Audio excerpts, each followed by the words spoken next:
Over the past year, there's been little chance of escape from the struggle or challenges brought to our doorsteps by the effects of COVID.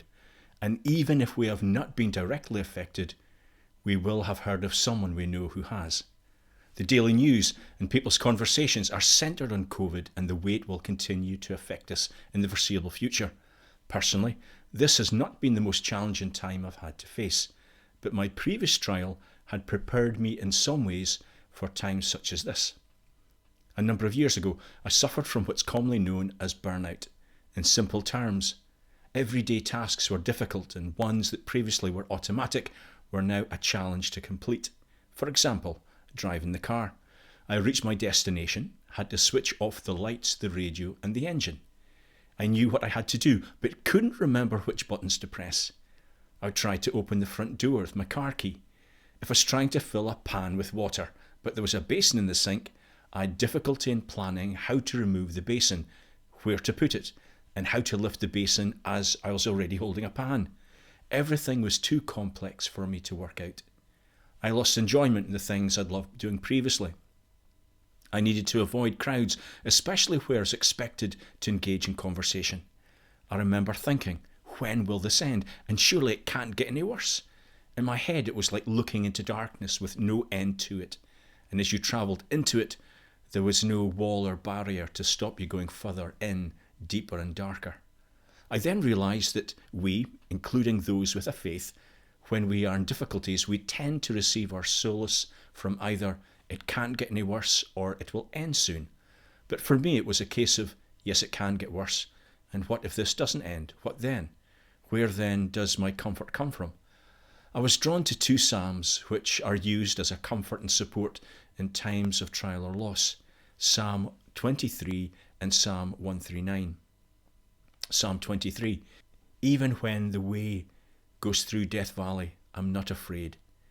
When you walk at my side, your trusty shepherd's crook makes me feel secure. Walking through Death Valley, it isn't the fact that it can't get any worse or it will end soon that makes the traveller feel secure. Security comes from the one walking by their side.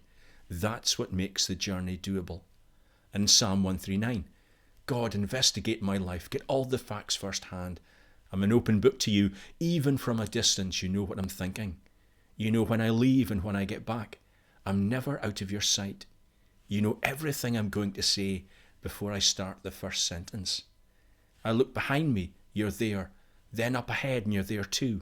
Your reassuring presence coming and going. This is too much, too wonderful. I can't take it all in.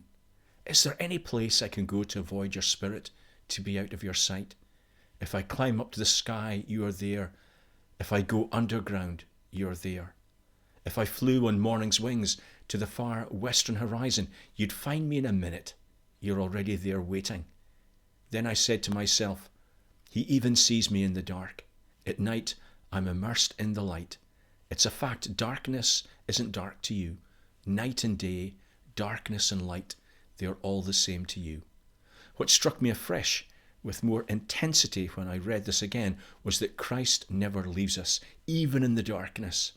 And with Christ, light remains, plentiful, so that even if you find that you have to remain in that place, in a place of darkness, there is light for you to continue in faith that you will complete the journey.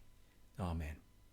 For us then, as we travel through different circumstances, that we would remain mindful of the fact that Christ is with us always. And even if we don't escape the dark parts of our journey, Christ, the light that overcomes all darkness, is with us always. Amen.